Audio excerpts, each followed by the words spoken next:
Hello, and welcome to the next episode of Making Mannequin Heads into Planters.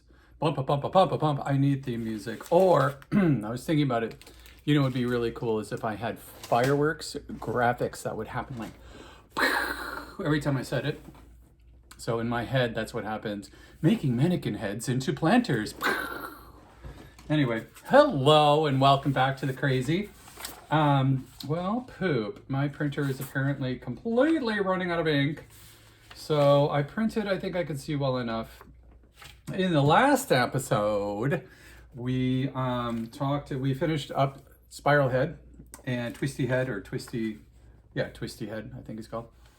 And I mentioned that this is the next one to go and that I'm going to make it into a White Walker-ish type of thing. So I printed out some very poorly printed. I think I finally got the very last dregs out of the laser printer cartridge. And so I'm going to start. What I'm going to do though is I'm going to SculptCrete the shape of the head that I want. I'm going to elongate the nose. I'm going to elongate the chin itself. And then pointy out the ears. I'm going to build the ears, pointing out the ears.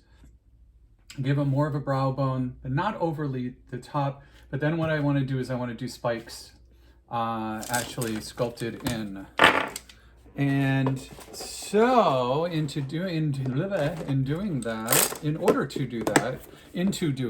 becomes that phrase. In order to do that, dooby-dooby-doo. I just threw a guitar pick all the way across the room. Got some extra water. I have clean water instead of the gross millipede water. And that sucker was nasty. And I did a little bit of cleaning of stuff down here. So we're going to jump right into SculptCrete. SculptCrete works like clay, hardens like concrete. SculptCrete. Yeah, I love it when I do that. I make myself laugh, so as long as I make myself laugh, I'm good to go. So we're gonna use the measuring lines that I already have on here. See them? They're not easy to see, but they're there, and they're enough for me to see. I think I'm gonna do, so it's a 3-to-1, 3 dry to 1 water. I don't have that much to put on here for going with it. I do need to do the inside, so I'm gonna do halvesies. I'll do 3 halves of this, so middle lines, and then I will do 1 middle line of water. That's a little too much. It's hard to see. Actually, as it settles, that's right on. So 1.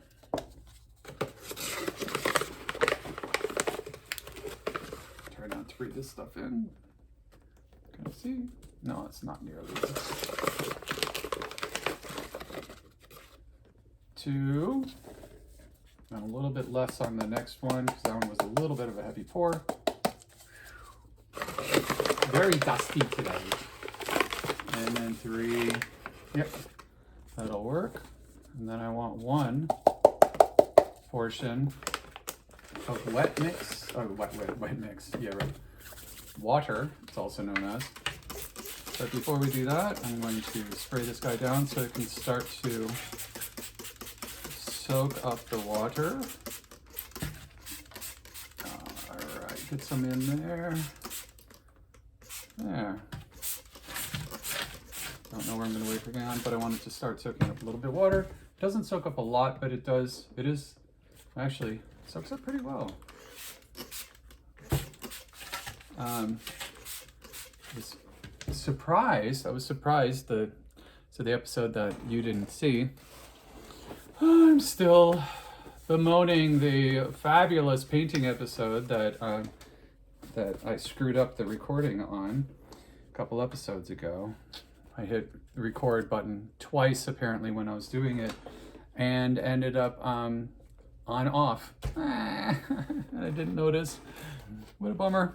So, all right, so we're gonna take this, I'm gonna fill it up to this middle line here.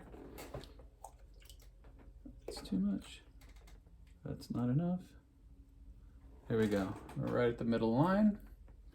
And I'm going to add it. That is a lot of SculptCrete. Well, that's a lot more than I thought it was going to be. Good Lord. All right, so I got to gently mix in order to get it to start going into and becoming part of the mix.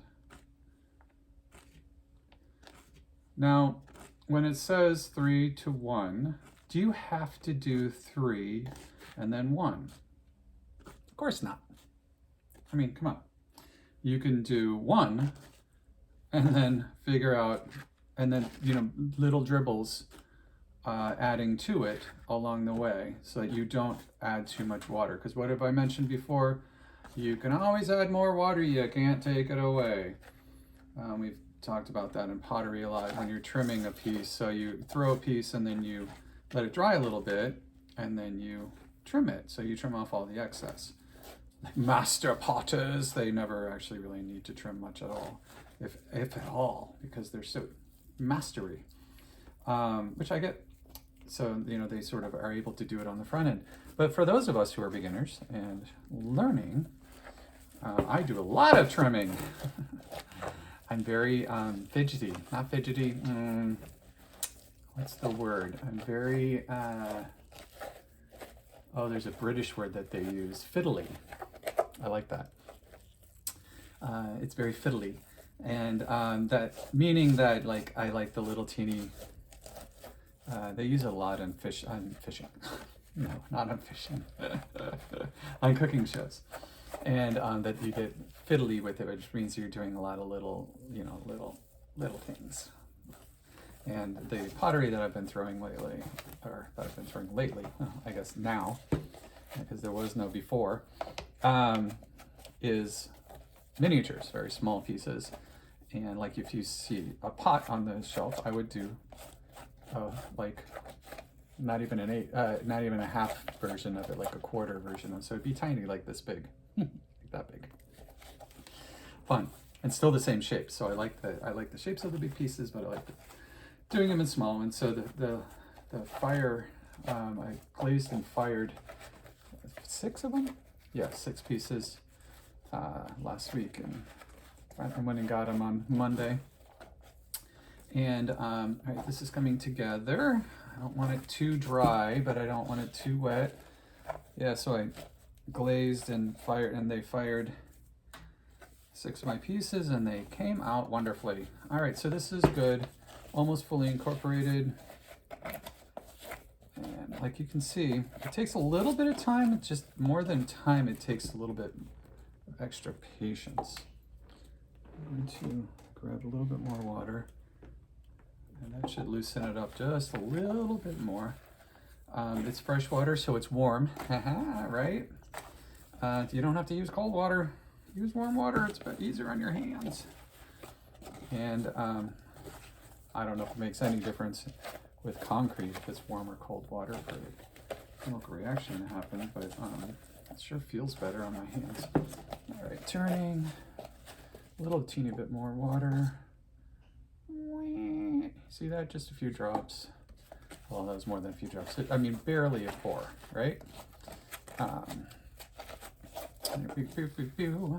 Oh, there it is. It just suddenly relaxes and doesn't feel lumpy. So this stuff will, if you need to exfoliate your hands, this stuff will do it, let me tell you. It's like a very gritty clay. But all right, that's good enough. We're good to go. Seems like a full-on batch, large batch of it. There we go. I'm gonna get as much out of this pot, or not pot, but bucket as I can. This container, put it on here. That way I can get the rest of it all mushed together. So we spent 6 minutes, 7 minutes doing that to get it to the point with a large batch like this. Didn't really need to do a large batch, but it is what it is.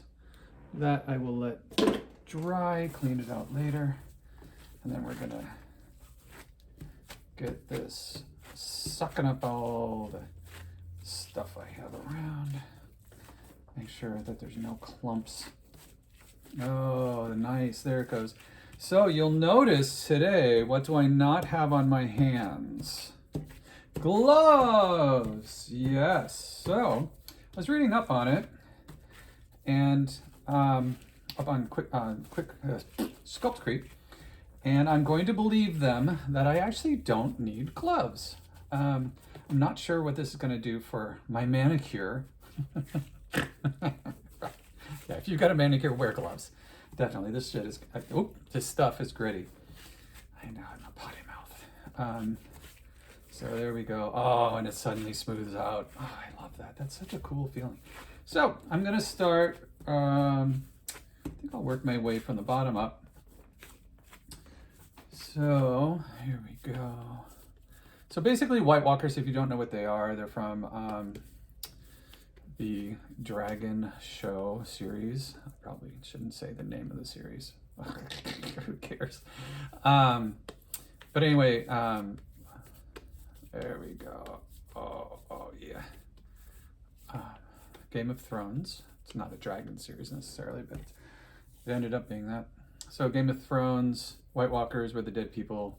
There was a White Walker King-ish thing that they ended up killing it. Oh, I'm not going to give it away at the end. Everybody dies because it was a long time ago, or maybe sometime in the future.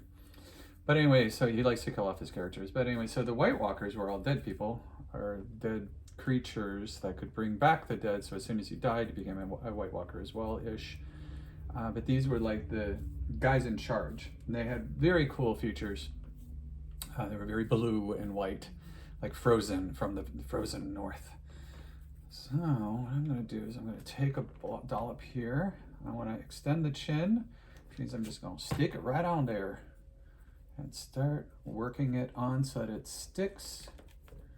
It is wet and very dry, very like finished dry. I think this needs kind of be needing a little bit more water to really get it to actually be wet enough to stick on there, because this is not wanting to stay. All right, lesson learned, get it wetter. And I think it'll be stickier. Yes, definitely stickier. Get it right up in here. I'm gonna extend the jawline, extend the chin. So I'm gonna gloop it on, and then, yes, as I'm pressing, it is now sticking. And there we go. I don't want the jawline necessarily to come out as much as I want it to go down, right? That makes sense? Or the chin, sorry about that. It doesn't need to go out, just down. The jaw itself, definitely want to get it to be a little bit more defined. This is a beautifully soft face, soft lines face. I want it to be a little harder lines. And there we go. That chin can come up down nicely. Flatten this over here. Grab a little bit more. I'm going to spray this so it's wetter as I grab it. All right. Get this moving in my hand. So there we go. And gloop it on there because it was uneven. All right. So the last episode, you got to see all of the outside. Wasn't that exciting that I spliced 2 videos? Oh my God. Well, I guess I didn't splice them as much. I just added the second half onto the first part. Second section. Yeah, and it was long. I admit it. It's the longest video so far. And I'm not wanting this to be pointy as much as squarer. And actually, I'm going to make it a little bit bulbous. Let's do this. Strong chin, as they say, whatever that means. Means hardcore chin. There. Gives a little bit more of a masculine jawline, or harder jawline. It's not to define.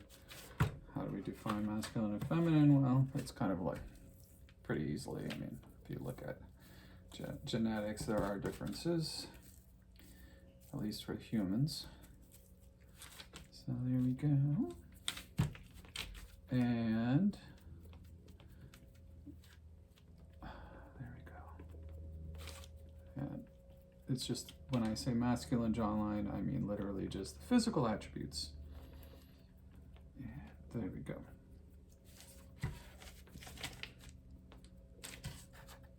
It's fine where it is. Do a little smoothing.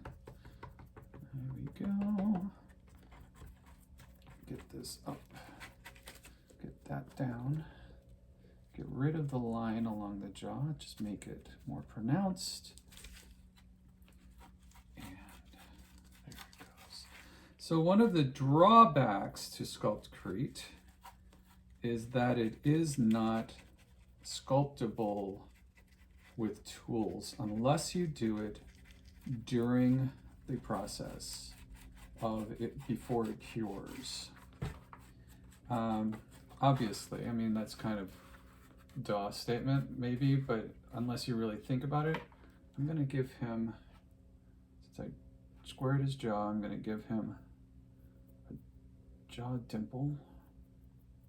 Not jaw, sorry, chin. Geez, the word jaw and chin are, not sure how to do it. Like the split template thing. Oh, there it is. I guess it's further down than it is up.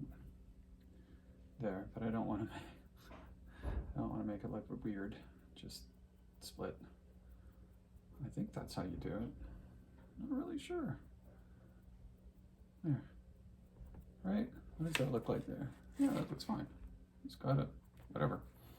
All right, so now let's get to a little bit more of the White Walkery look for him. And there it is. All right.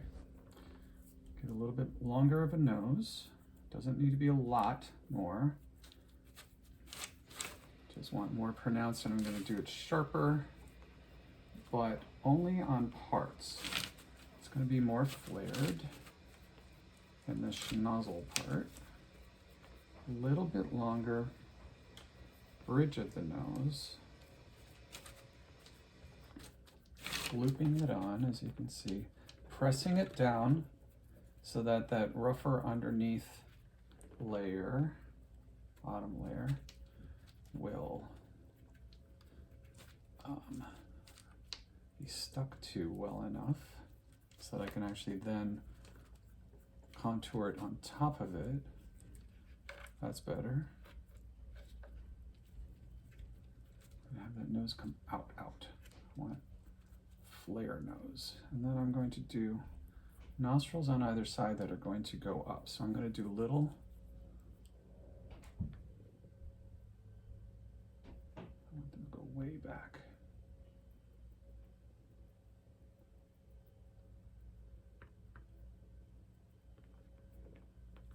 Little sort of slugs, little, see, whatever you'd call this. And then put it right in next to it, flatten it down through here, and then curl it around. And then I'm taking my finger, pressing it into it to blend it into the other. And best way to make a good nostril, I'm finding, is to stick your finger up in there. But I really do want high flared nostrils on this guy that are well blended. Take my nail, poke it in there so that it becomes part of the the schnoz. Nase. This one's not got as much on it. I actually like the one on the left better because it's got more SculptCrete on it, more medium in there. So let's add this to the undercoat.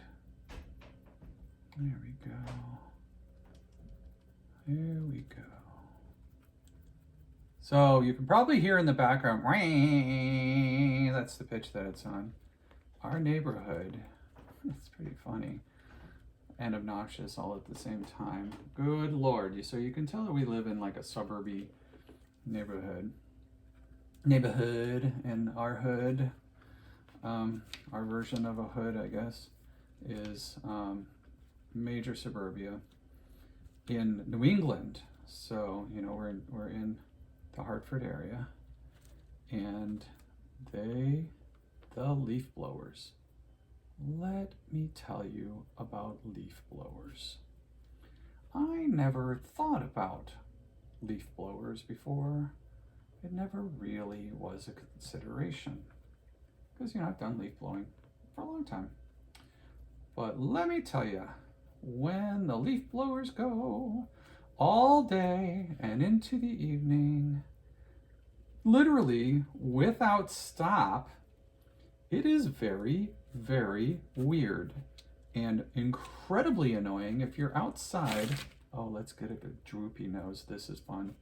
Look at this. Oh yeah, it's an older dude, so he's got a droopy nose. So you know the nose never stops, cartilage never stops growing. I want to make sure he's not crackles. There we go. That'll help me blend and smooth. Yeah, so the leaf blowers around here literally never stop in the fall. Soon as the first leaf falls, people are outside all day, and it's either doing their own leaves or they have people doing their leaves for them all day. Like, I'm not exaggerating. I mean literally all day. And then some people start like when they get home from work at 5 o'clock, and you're sitting down and you're like, okay, I'm going to have dinner in an hour. That should be nice and peaceful. And you're like, oh my God. And it's like, it's one of those things where, you know, you're not necessarily, I'm not necessarily, I don't know about other people. I can only speak for myself. But it's not necessarily like consciously on your mind that, oh, that's a leaf blower that's been going for the past hour nonstop.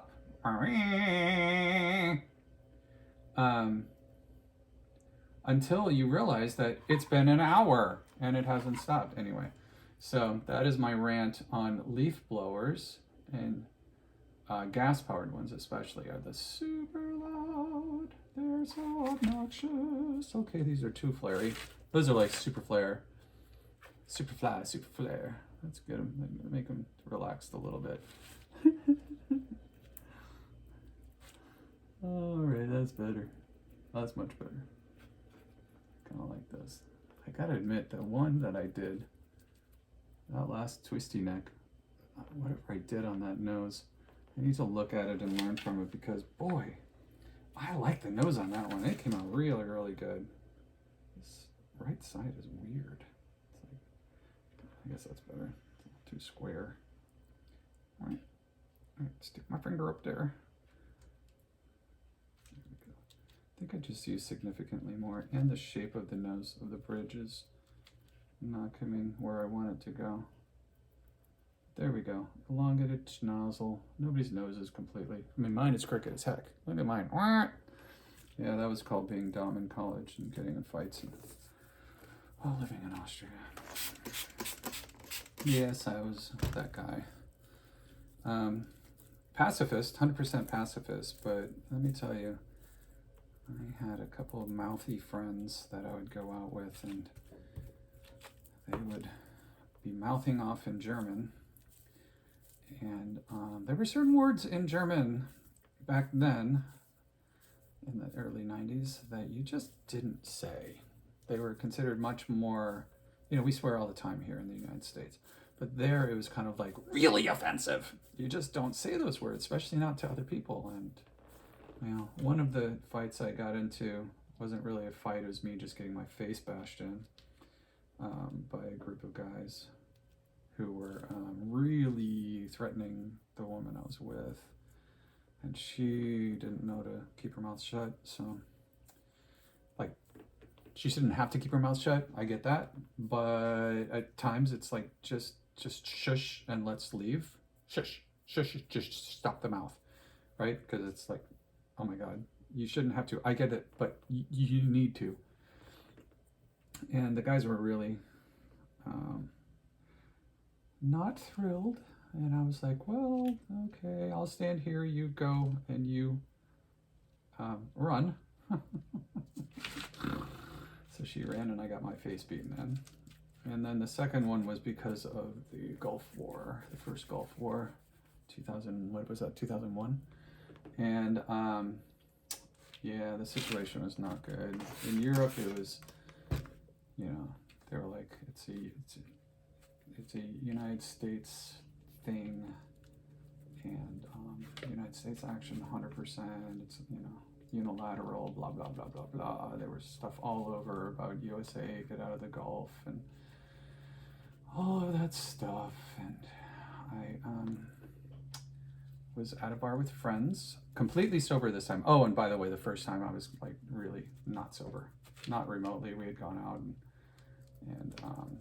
had been drinking, and I had not been drinking for long at that point. I was not familiar with what my tolerance would have been, because I just didn't drink when I was younger. And well, yeah, so I was trashed that time. But the second time I had not been drinking, and it was after a thing that I'd done, this singing gig that I'd done, and it was just with friends and chatting, and in German the whole time at a bar, cute little bar, awesome little bar, sweet people, all locals, and some guys were there who had a bone to pick with anybody who they knew was American. And I tend not to have an American accent when I speak German. I didn't used to, at least. I have a French accent, and now I have an Austrian accent, a pretty heavy Austrian accent. But anyway, so at that point, they found out that I was American, and took major offense to my being American, and associated me with somehow magically being okay with everything that was going on in the Middle East, and decided they were going to take it out on me. But they were trashed, like drunk. And I'd had martial arts training, and at that point, and so one guy snuck up behind me as I was getting my bicycle to go ride home, and he grabbed my arm and cranked it behind me, and I heard my shoulder pop out of place and basically dislocated. Boom, it dislocated that side. And that pain made me extraordinarily sober. Though I had been sober before, I was suddenly very much more sober. And there we go. I really want this to go in and come back out. And I ended up, I don't really remember it as much like any of what I was doing. It was kind of like third person type of thing. And I ended up laying them all out. Little old me, well, big old me, I'm not so little, but back then I was skinny old me. And I don't think they really had thought it through, which was pretty much guaranteed, or that they didn't think that I was going to defend myself, which I did. And then the situation was interesting, because then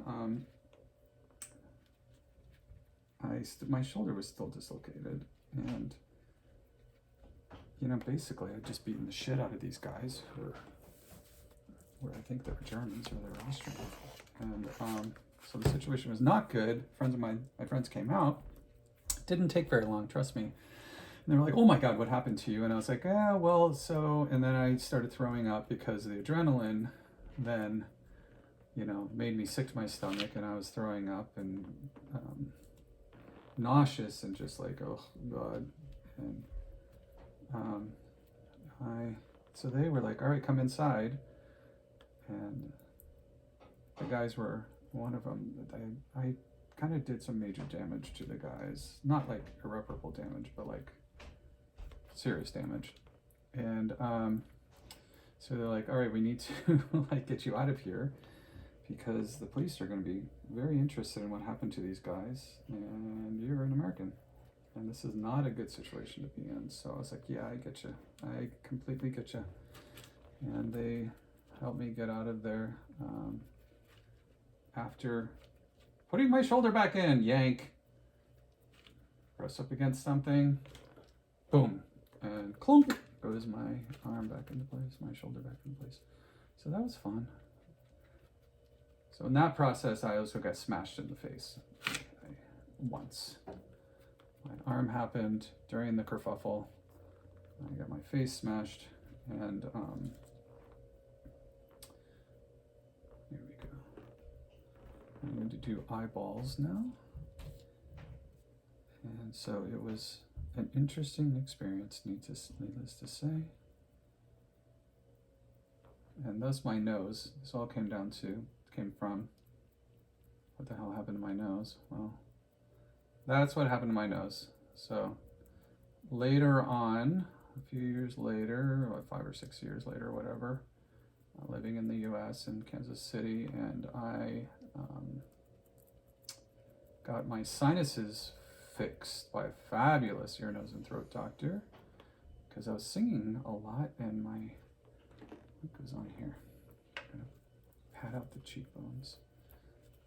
And I could never breathe. My septum was so deviated, and with my nose having been broken, it was just a mess up there. The cartilage was all out of whack. So I got my schnozzle fixed, and I had a huge lump on there too from the cartilage and stuff being smashed, and it got better than it had been, because it had been actually really, really wonky for a while, a few years. And he did a great job. He shaved down the bridge. I know that sounds gross, but it worked. There we go. There. There's one eye. Figure this out on this side, a little bit less, a little bit more. Put the ball in there. It's nice and wet. There we go. I need some for the cheekbone. Reinforce that.